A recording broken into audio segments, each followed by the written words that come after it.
सुबह सुबह की नमस्कार है जी। मेरा नाम है पूरब और सुपर हिट्स 93.5 रेड एफएम से मैं आ चुका हूँ वीरों की धरती, महोत्सव की नगरी, जहाँ के कोने कोने में बसता है इतिहास, उत्तर प्रदेश का महोबा। और यहाँ मेरे रुकने की वजह यह है कि मेरे ठीक सामने लिखा हुआ है आल्हा ऊदल की नगरी वीर भूमि महोबा आगमन पर आपका हार्दिक अभिनंदन। तो मेरा हार्दिक अभिनंदन तो हो चुका है, आपका हार्दिक अभिनंदन चलिए कराते हैं। आइए आपको महोबा दिखाते हैं। चलिए।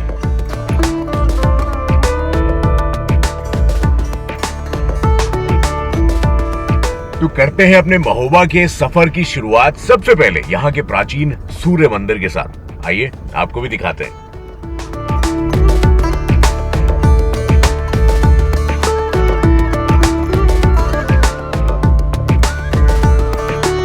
तो हम पहुंच चुके हैं अपनी पहली मंजिल पे, जहां पर एक तरफ है हमारे रहिल्या सागर और दूसरी तरफ है यहां का प्राचीन सूर्य मंदिर। सोच क्या रहे, चलिए आपको भी दिखाते हैं।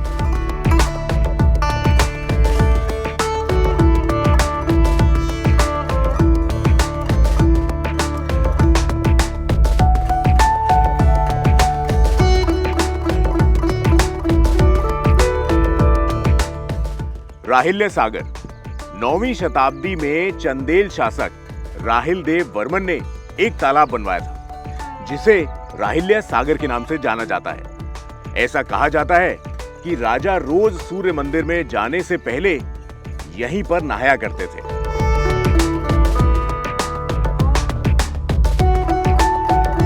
सूर्य मंदिर को ग्रेनाइट पत्थरों से तैयार किया गया था और इसका आकार मंडप की तरह है। इसके टोटल 3 द्वार हैं, जिनमें से मुख्य द्वार में से सूर्य की किरण निकलकर सीधा गर्भगृह पर आती है। आइए आपको भी दिखाते हैं।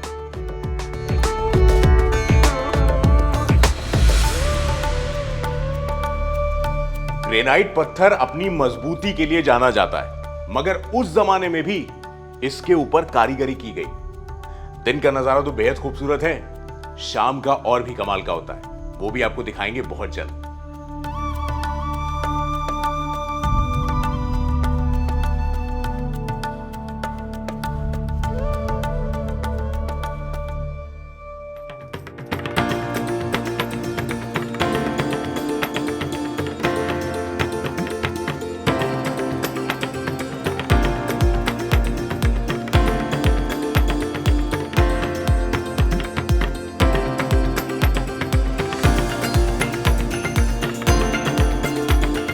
यार ऐसा कमाल का मौसम, ऐसा कमाल का व्यू अगर आपको मिल जाए, वो भी महोबा के इतने खूबसूरत इलाके में, तो फिर क्या ही कहने। मैं बात कर रहा हूँ मदन सागर के बीचों बीच बने ये टेंपल ऑफ खाखरा मठ की।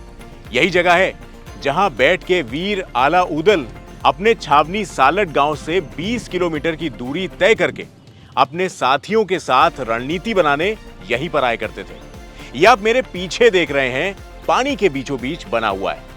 इस सुकून भरी जगह पर बैठकर बनाई गई रणनीति से आला ऊदल ने बड़ी बड़ी जंग जीती है। महोबा के लोगों का ऐसा कहना है कि हजारों साल पहले ये जगह राजाओं के लिए ध्यान लगाने की एक खास जगह मानी जाती थी और वहां तक जाने के लिए गवर्नमेंट ने ये खास फ्लोटिंग ब्रिज, जिस पे हम अभी चलकर आए हैं, इसको बनाया है। टेंपल ऑफ खाखरा मठ ये पूरा का पूरा ग्रेनाइट से बना हुआ है। इसके अंदर कोई मूर्ति नहीं है। इतिहास के कलाकारों की बेहतरीन कलाकारी को अगर आपको करीब से देखना है तो इन पत्थरों पर करी गई बारीक कलाकारी से बेहतर एग्जाम्पल बहुत कम ही मिलेगा। मेरा चीजों को लेकर पॉइंट ऑफ व्यू और यहां का व्यू दोनों बड़ा कमाल का है। ये कमल के फूल, दूर तक फैला हुआ सागर, ये फ्रेश हवा, महोबा की खूबसूरती का तो ये एक छोटा सा नजारा था। अभी देखिए आपको महोबा में आगे क्या क्या दिखाते हैं।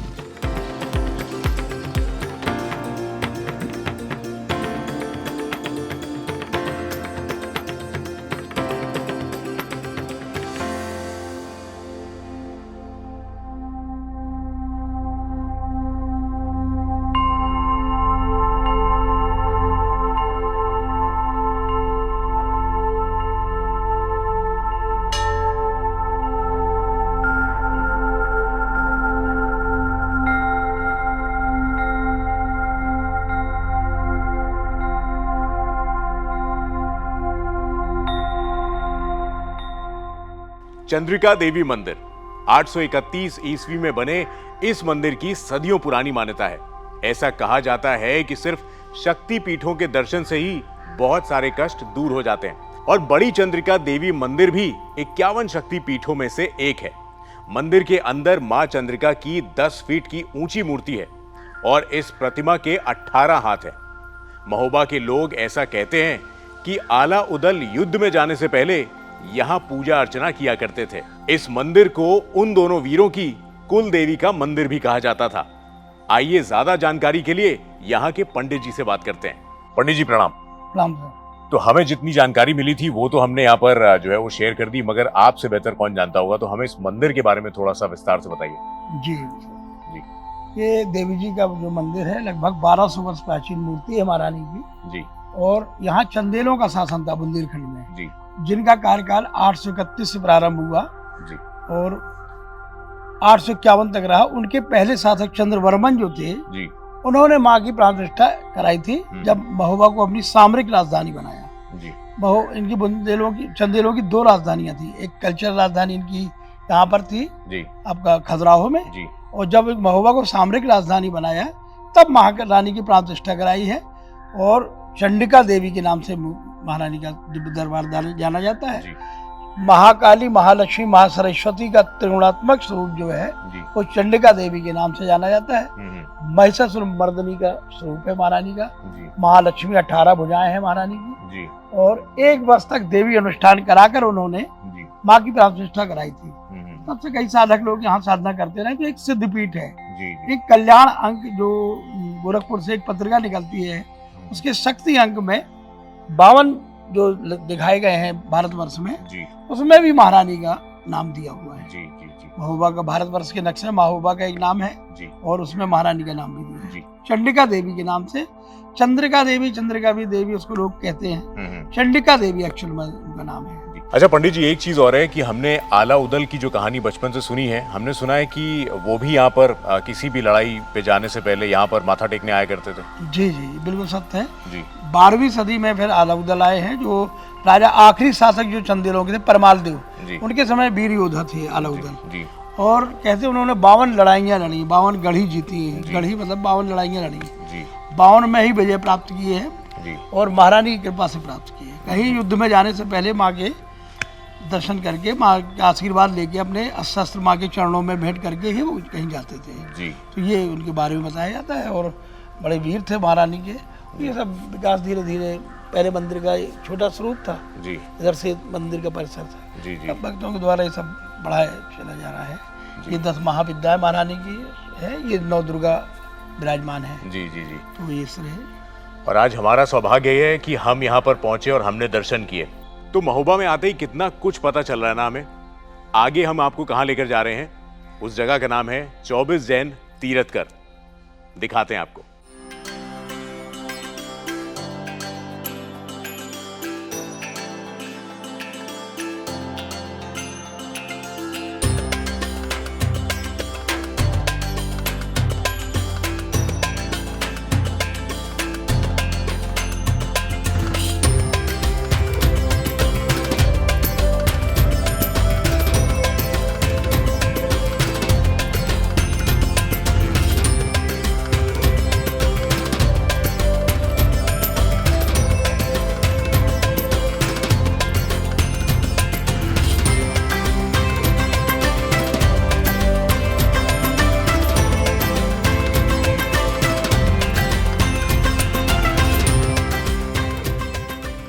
चौबीस जैन तीर्थकर सन 1218 में इसे बनाया गया था।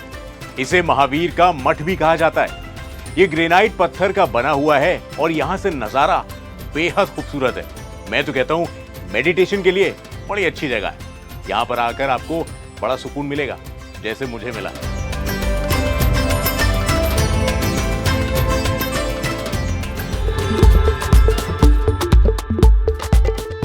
अब यूपी में हो और पान की बात ना हो, ऐसा कैसे हो सकता है यार। तो ऐसा है कि हम भी पहुंच गए आपको दिखाने पान की खेती कैसे होती है। आइए दिखाते हैं। आहा, पान को भले ही मुंह के स्वाद के लिए खाते हो, मगर आपको बताऊं कि जो पान की खेती करता है वो उस पान के पत्ते को पूजता है। इसीलिए इस पान की खेती में जाने से पहले हमें अपने जूते यहां पर उतारने पड़ेंगे।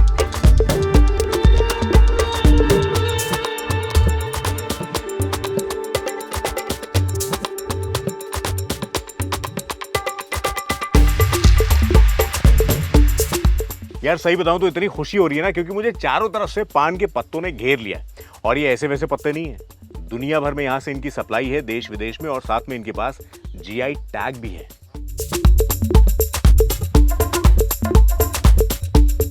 तो महोबा की प्रसिद्ध चीजें तो आपको दिखाई रहे हैं यहाँ पर, और उनमें से एक नाम आता है। अगर आप महोबा आए और पान के पत्ते की बात ना हो तो कैसे काम चलेगा। तो पान की खेती जो करते हैं वो हमारे साथ हैं। सर आपका नाम? विजय कुमार चौरसिया। विजय कुमार चौरसिया जी, क्या बात है। चौरसिया पान भंडार तो आपने सुना ही होगा हर जगह पे, लेकिन चौरसिया जी ये बताइए कि ये पान की जो खेती है इसमें क्या खास बात है यहाँ पर? यहाँ जो दशहरी पान है जी, बहुत मुंह का टेस्टी है। बहुत से लोग ले जाते हैं, देश विदेश में जाता भी है। जैसे दिल्ली है, सहारनपुर है, मेरठ है, पीलीभीत है, मुरादाबाद है, यहाँ हम लोग पान सप्लाई करते हैं। क्या बात है। और यहाँ पर कुछ खास वैरायटी का ये जो पत्ता हम लोग आपके पीछे देख रहे हैं, इतनी सारी खेती है आपकी ये पूरी, हाँ। ये कोई खास वैरायटी का पत्ता है? हाँ, दशहरी खास वैरायटी है यहाँ की। अच्छा, दशहरी पान है जो सबसे अच्छा होता है। हाँ हाँ हाँ हाँ और जो बंगली होती है हमारे यहाँ, जी, वो टेस्ट में उतना सही नहीं है बंगली पान जी। और मैंने एक चीज और नोटिस करी कि आपके यहाँ से जब हम एंटर करते हैं तो आप लोग यहाँ पर जूते वगैरह सब बाहर उतारते हैं। हाँ। तो इसकी आप पूजा करते हैं इसलिए ऐसा? नहीं, पूजा करते हैं, और ये देवी देवताओं में जो मंदिरों में जाता है पान, जी जी, इसके लिए हम मंदिर समान समझते हैं इस रोजगार को। हमारा एक जो मंदिर है। क्या बात है। तो हम लोग जो भी आते हैं कह देते हैं भैया बाहर जूता चप्पल उतारो, इसके बाद आप दर्शन कर सकते हो। क्या बात है। और एक चीज और आपसे पूछना चाहेंगे कि ये जो पान का सेवन करते हैं, हाँ, उनके लिए आप क्या संदेश देना चाहेंगे? पान का सेवन करने में कैल्शियम इतना होता है, उसमें जो खाने वाली चीज पचाती है जी। और भाई लोग जो थूक देते हैं बाहर, जो हाँ। गंदगी मचाते हैं, ये सब बेकार की चीजें हैं, ऐसा नहीं करना चाहिए। 100% की एक बात भाई साहब ने कही थी कि पान खाएं मगर इधर उधर थूके ना भाई साहब, बहुत कमाल। आगे चलते हैं, बताते हैं आपको और भी बातें।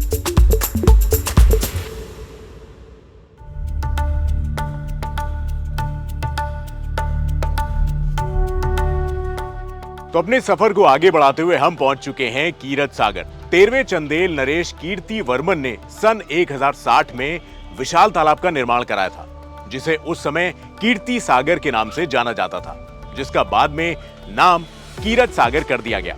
यहाँ पर हर साल रक्षाबंधन के अगले दिन ऐतिहासिक कजली मेले का आयोजन किया जाता है, जो 1 वीक लंबा चलता है। और इस बारे में ज्यादा बातचीत करने के लिए मेरे साथ हैं अनुज शर्मा, जो कि यहाँ की लोकल चीजों को सोशल मीडिया पे बहुत ज्यादा बढ़ावा देते हैं। क्या हाल है अनुज भैया? सर ठीक है। क्या बात, बहुत बढ़िया। और आपके चेहरे की मुस्कुराहट देखकर हम और अच्छे हो गए।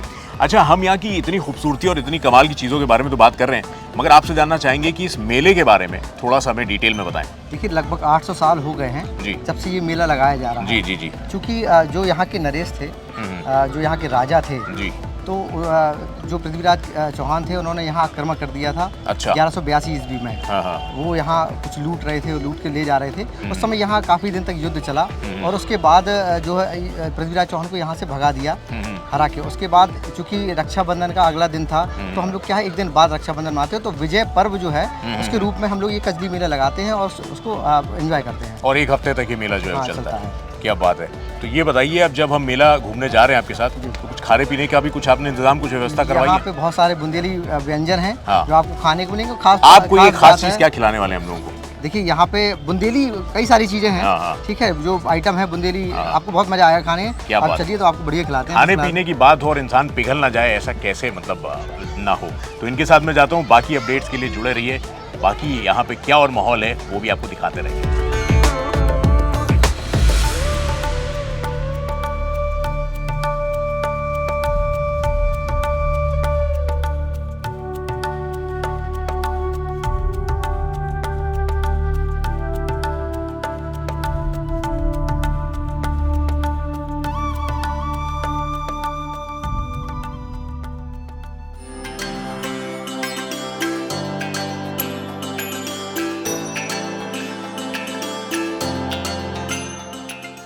तो सुबह जो नज़ारा था सूर्य टेम्पल का, वो तो आपको यहाँ पर दिखाई था, लेकिन इस वादे के साथ कि शाम को क्या माहौल होने वाला है वो भी आपके साथ शेयर करेंगे।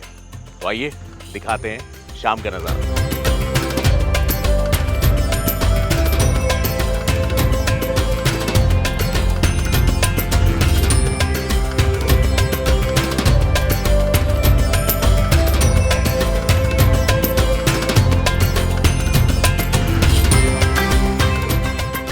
और इस सफर में हमारे साथ अपना कीमती वक्त निकाल के खास यहाँ पर मनोज कुमार चौहान जी यहाँ पर जुड़े हैं हमारे साथ, जो कि हैं डिस्ट्रिक्ट मजिस्ट्रेट महोबा से, अपनी टीम के साथ आए हैं। सर, सबसे पहले तो स्वागत है आपका हमारे साथ। धन्यवाद। और अपना कीमती समय निकालने के लिए बहुत बहुत शुक्रिया। थैंक यू सर, जहाँ तक आपकी बात करी जाए तो शहर की जिम्मेदारी तो आपके कंधों पर है ही, और शहर आपका वाकई में बेहद खूबसूरत है, जो कि हम पूरा एक्सप्लोर कर रहे हैं और दुनिया को दिखा भी रहे हैं।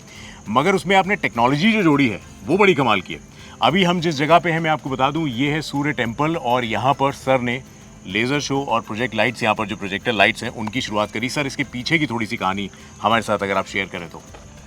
ये मंदिर जो भगवान सूर्य का मंदिर है जी। सर्वप्रथम तो मैं माननीय मुख्यमंत्री जी को इसके लिए धन्यवाद देता हूँ जी। और आभार व्यक्त करता हूँ कि उन्होंने हमको इसके लिए मार्गदर्शन दिया जी। और ये भगवान सूर्य का सूर्य मंदिर है, जो हिंदुस्तान में नंबर 2 का सूर्य मंदिर है। इससे पहले मार्तंड सूर्य मंदिर है। यहाँ राजा राहलदेव बर्मन द्वारा ये मंदिर 890 से 910 के बीच बनाया गया था जी। और ये 1203 में कुतुबुद्दीन ऐबक का, जैसा कि एसआई के यहाँ पत्थर पर शिलालेख पर है कि उसको नुकसान पहुँचाया था। पिछले साल दीपावली के दिन इस पर 919 साल बाद जो है लाइट की व्यवस्था की गई और यहाँ 5000 दीपक जलाए गए जी। जिससे कि इसकी जो भगवान सूर्य की आभा मंडल है वो यहाँ पर रात में भी क्रिएट हो सके। यहाँ पर पहले केवल 2 ही व्यक्तियों का आवागमन फुटफॉल हुआ करता था, जो वर्तमान में लगभग 500-600 के आसपास में है जी। तो इसको पिछले दीपावली से 3 महीने पहले हमने इसको प्लानिंग किया और उसको तैयार किया और विभिन्न जो सर्च लाइट्स हैं या फसाड लाइट्स हैं या दूसरी लाइट्स हैं, इनकी व्यवस्थाएं की गई। और यहाँ पर जो हमारा सोलर की बेंच है जी। उसकी व्यवस्था और सोलर ट्री हमारे द्वारा यहाँ पर 5 सोलर ट्री की व्यवस्थाएं की गई हैं, जिससे कि यहाँ पूरी रात जो है ये शो हमारा जो है वो 11 बजे तक चलता है जी। और सुरक्षा व्यवस्था के पुख्ता इंतजाम किए गए हैं। भगवान सूर्य का जो सूर्य मंदिर है यहाँ जी। ये हमारे लिए सबसे इम्पोर्टेंट इसलिए है क्योंकि 3 चीज़ें यहाँ की बहुत प्रसिद्ध हैं जी। एक भगवान सूर्य का सूर्य मंदिर, दूसरा हमारे गोरखनाथ जी की जो गुरु गोरखनाथ जी की उनकी तपोस्थली है जी। उसकी भी यहाँ पर व्यवस्था की गई और माननीय मुख्यमंत्री जी द्वारा वहाँ पर 10 करोड़ रुपए के काम भी कराए जा रहे हैं जी। और तीसरी चीज़ है वीर आला उदल देव जी यहीं के हैं जी। जिससे कि ये तीनों पहचान एक साथ एक दूसरे से मिलती जुलती हैं और इसको फिर टूरिज्म के हिसाब से लिया गया, टूरिज्म हब के रूप में विकास किया जा रहा है और अपने अपने हिसाब से सभी हम लोग अपने विजन के हिसाब से उसको डेवलप कर रहे हैं और तेज़ी से महोबा जो है बुंदेलखंड के 7 जिलों में सबसे आगे दिखाई देगा। बिल्कुल बिल्कुल, और बहुत बहुत शुक्रिया सर हमारे साथ जुड़ने के लिए और अपने कीमती समय के लिए। Thank you so much sir, thank you so much, thank you so much.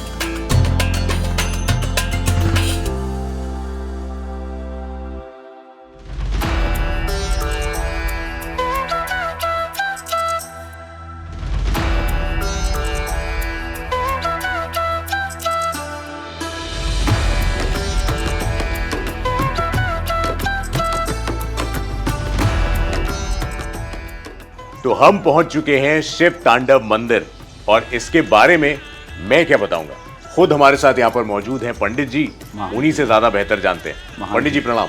प्रणाम। खुश रहो, आनंद करो भाई। और यहाँ का जो इतिहास है जी, तो ये कामतगिर सरकार से कम नहीं है जी। वो 3.5 कोस का परिक्रमा है, ये 3.5 किलोमीटर का है जी। तो यहाँ हमारे शिव तांडव महाराज व भैरव बब्बा और हमारे श्री सिद्धनाथ बाबा जी, जहाँ गुरु गोरखनाथ ने तपस्या किया है, ये वही पहाड़ है जी। यहाँ नवनाथ 84 सिद्ध रहते हैं। जी जी नाथ किसमें लगते हैं? भोलेनाथ जी। ऐसे 9 नाथों का पहरा रूप है भोलेनाथों का जी। और सिद्ध कौन है?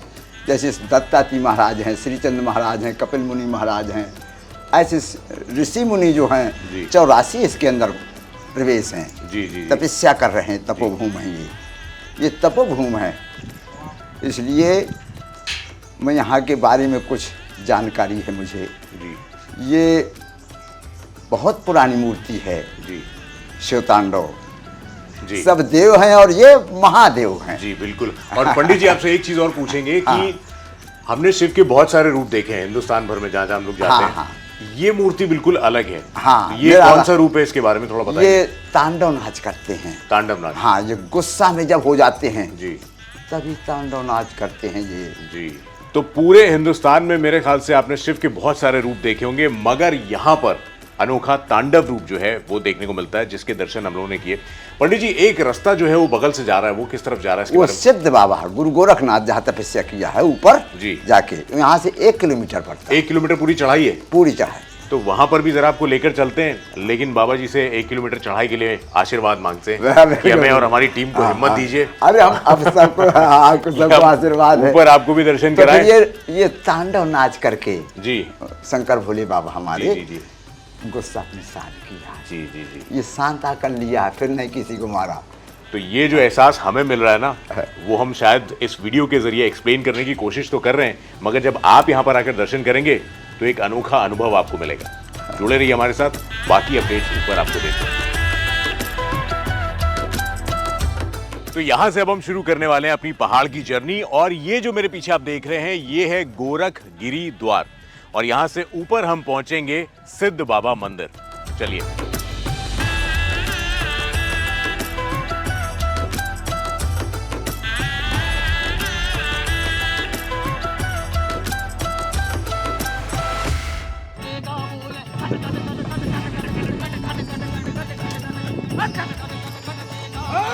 वहां पे कुछ तो चल रहा है, पता करते हैं जरा, आइए। बड़े लड़ैया महुआ वाले, बड़े लड़ैया महुआ वाले, इनसे हार गई तलवार। खट खट खट खट तेगा बोले, खट खट बोल रहे तलवार। भुजा बहादुर फड़कन लागे, नाचन लगे मुझको। क्या बात है, क्या बात है। मैं एक बात बताइए, सबसे पहले तो नमस्कार जी आप सबको। नमस्कार। और इस पहाड़ पे चढ़ने में हमारी आधी हवा निकल गई है, लेकिन ये आपकी एनर्जी यहाँ पर मेंटेन आपने करी हुई है। तो थोड़ा सा आपके बारे में जानना चाहेंगे कि आप लोग यहाँ पर क्या कर रहे थे, आप लोग कहाँ से हैं, और ये जो आप यहाँ पर जो गीत गा रहे थे उसके बारे में थोड़ा सा बताइए। नमस्कार आपको। हम नवरस म्यूजिकल ग्रुप महोबा बुंदेलखंड के साथी हैं, और महोबा में सावन मास में कविवर जगनिक द्वारा रचित वीर रस प्रधान आलाखंड गाने का चलन है। तो हम सभी साथी वही मिलकर आलाखंड पृथ्वीराज चौहान और आल्हा उदल के युद्ध की गाथा गा रहे थे। क्या बात है। तो मैंने तो अभी थोड़ी सी सुनी, लेकिन मैं चाहूंगा कि एक बार अगर आप हमें ये पूरी गाथा और हमारे इस वीडियो को देखने वाले लोगों के लिए अगर आप ये सुनाएं दोबारा से, मजा आ जाएगा। जी बिल्कुल, मैं आपको बताता हूँ कि ये उस समय की बात है जब आल्हा उदल कन्नौज चले गए थे जी। और मामा माहिल की कुटिल नीति ने एक युद्ध को जन्म दिया जिसे कजलियों का मेला कहा जाता है, और उसी की याद में, उसी के विजय उत्सव के रूप में ये मेला लगाया जाता है जी। और जब आल्हा उदल नहीं थे तो पृथ्वीराज चौहान ने महोबा को चारों तरफ से घेर लिया। रानी चंद्रावल का डोला, नौला का हार और बहुत सारी बेशकीमती चीजें लूटने के लिए, इस सब को नस्तनाबूद करने के लिए जब यह बात कविवर जगनिक के पत्र से पता चलती है आल्हा उदल को, आल्हा उदल साधु भेष में महोबा में आते हैं, और राजकुमार ब्रह्मा महोबा की सेना के साथ एकदम तैयार खड़े थे।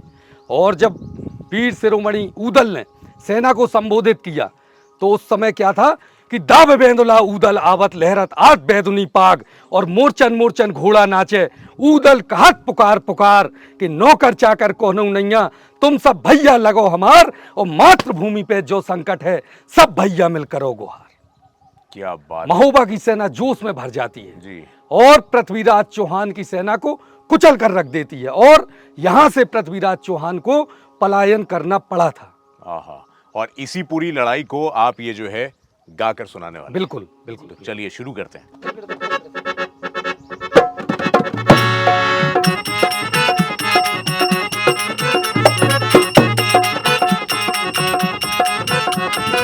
आल्हा उदल खां जग जानत नामी सूर महोबा क्या, देखो साधो कवि जगनिक ने तन के छाप करो तैयार। दोनों फौजें एक मिल हुई गए, दोनों फौजें एक मिल हुई गए, रण में बजन लगी तलवार।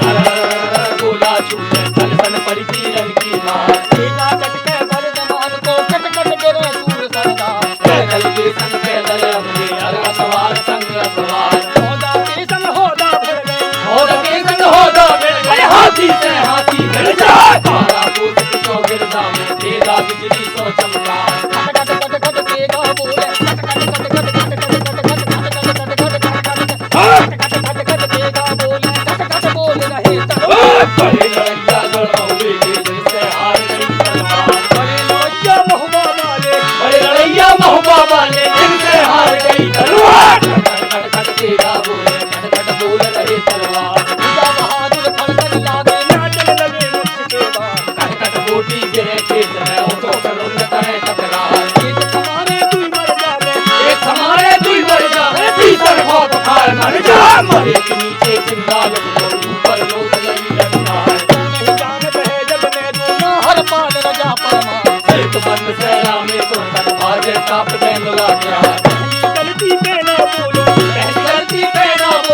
दूजे पे ले बीती गलती कहना जो मुंह में ठूस दे तलवार ऊपर जीवे और तेरा लो जिया जागो बेरी सुख में सोवे वाके जीवे को देखा दूध के गलिया काला कर दे दूध के गलिया काला कर दे हनुमान जाओ कहला कट कट के बोले बाजे चपक चपक तलवार कट कट के बोले बाजे चपक चपक तलवार कट कट के बोले बाजे चपक चपक तलवार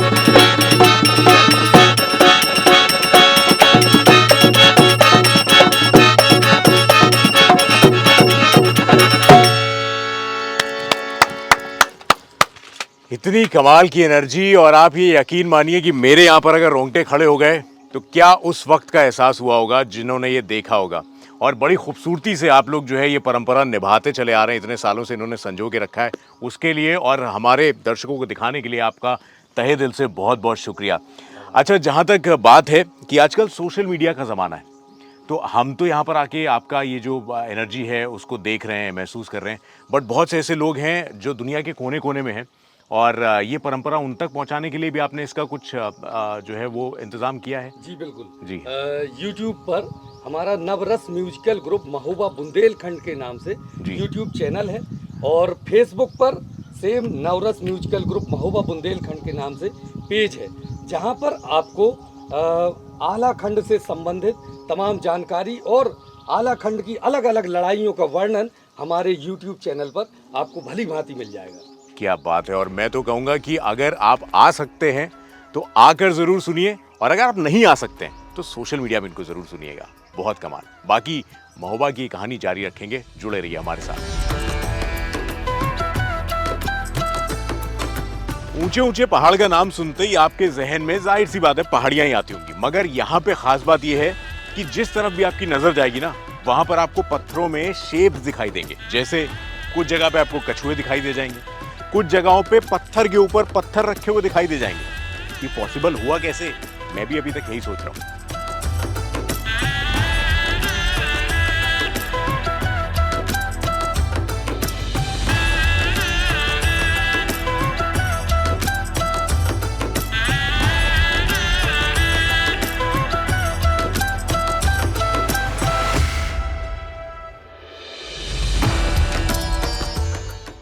सिद्ध बाबा मंदिर, ये ऐतिहासिक गोरखगिरी पहाड़ पर गुरु गोरखनाथ जी की तपोभूमि है।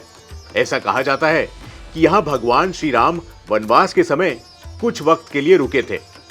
यहाँ पर मां सीता की एक छोटी सी रसोई भी है। गुरु गोरखनाथ जी ने यहाँ तपस्या भी करी थी। यहाँ पर आपको सिद्ध बाबा जी की प्रतिमा के साथ साथ गुरु गोरखनाथ जी का चिमटा भी देखने को मिल जाएगा, जो उन्होंने तपस्या के समय अपने साथ रखा हुआ था। यहां भी लाइट एंड साउंड शो होता है, और यहां का प्रशासन इस धरोहर को बचाने के लिए यहां पर टाइम से मेंटेनेंस का काम कराता रहता है।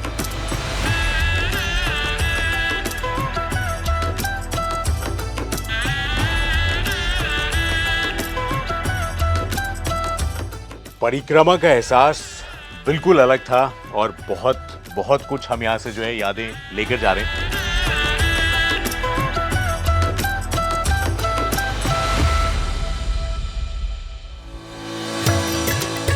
महोबा घूमते घूमते मुझे पता चला कि यहां से तकरीबन 20 किलोमीटर की दूरी पर है बुंदेलखंड का कश्मीर, और साथ में मिनी वृंदावन कहे जाने वाला चरखारी। तो चलिए आपको लेकर चलते हैं।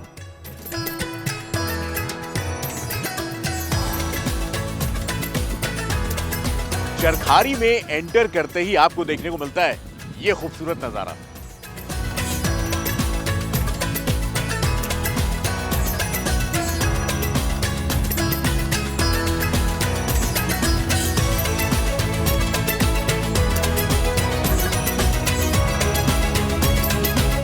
चरखारी में एंटर होते ही इतना खूबसूरत नजारा में देखने को मिला कि यार हमने कहा यहां रुकना तो बनता है। और मेरे पीछे जो आप तालाब देख रहे हैं ये है कोठी ताल तालाब, और इसका नाम कोठी ताल तालाब इसलिए रखा गया क्योंकि यहाँ पर ठीक बीचों बीच इस तालाब के अंदर एक नेपाली शैली में बनी हुई कोठी हुआ करती थी, जो कि पानी का लेवल बढ़ने की वजह से अब दिखाई नहीं देती, मगर हम फिर भी आपको उसकी एक छोटी सी झलक दिखाते हैं।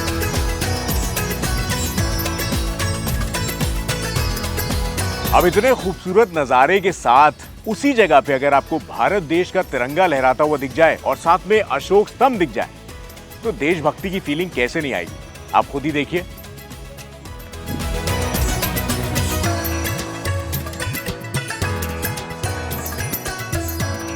अब हम आपको लेकर चलते हैं ओल्ड पैलेस, लेकिन उससे पहले मैं आपको एक और चीज बता दूं। यहां पर आकर शाम को आप अपनी पूरी फैमिली के साथ इस तालाब में बोटिंग के मजे भी ले सकते हैं, खुद देखिए। अभी यहां के नजारों से ही मन नहीं भरा था यार, लेकिन अब क्या करें, आगे भी तो आपको बहुत कुछ दिखाना है, तो लेकर चलते हैं आपको ओल्ड पैलेस।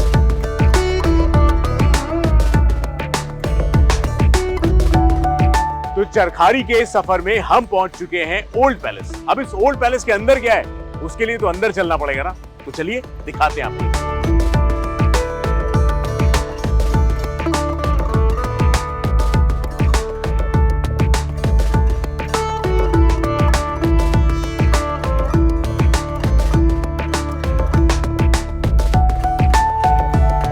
इस महल को बनकर तैयार होने में 1885 से 1895 यानी कि तकरीबन 10 साल का वक्त लगा।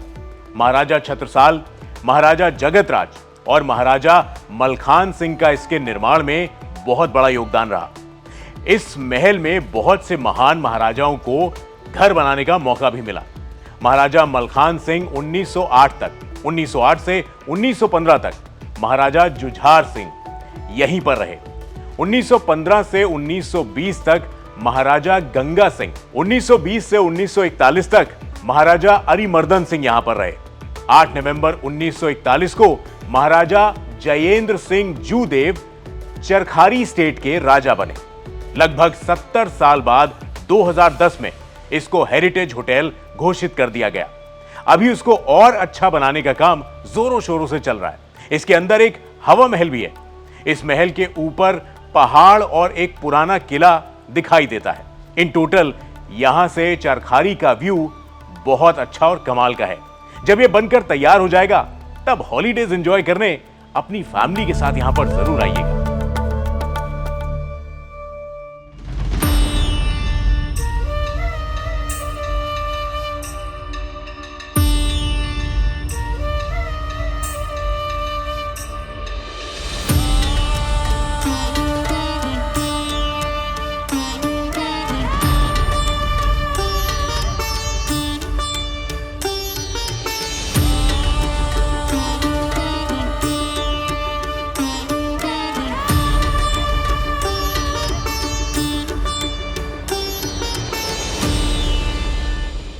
उन्नीस 1990 में चरखारी रियासत के शासक जुझार सिंह ने अपनी पत्नी महारानी गुमान कुंवर के लिए ये राधा कृष्ण का मंदिर बनवाया था। आइए दिखाते हैं।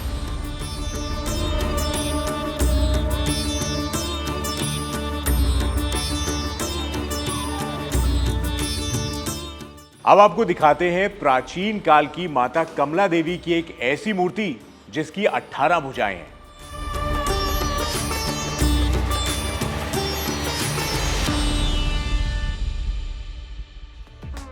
तालाब है, पहाड़ है, मंदिर है, महल है, कितना कुछ है ना यहाँ पर एक्सप्लोर करने के लिए। उम्मीद है ये वीडियो आपको पसंद आया होगा, मगर एक काम और करिएगा, अगर इस इतिहास को आप और करीब से जानना चाहते हैं तो चले आइए और गहराई से इसको जानिए। तो आना कहां पर है? महोबा और चरखारी। मिलते हैं जल्दी।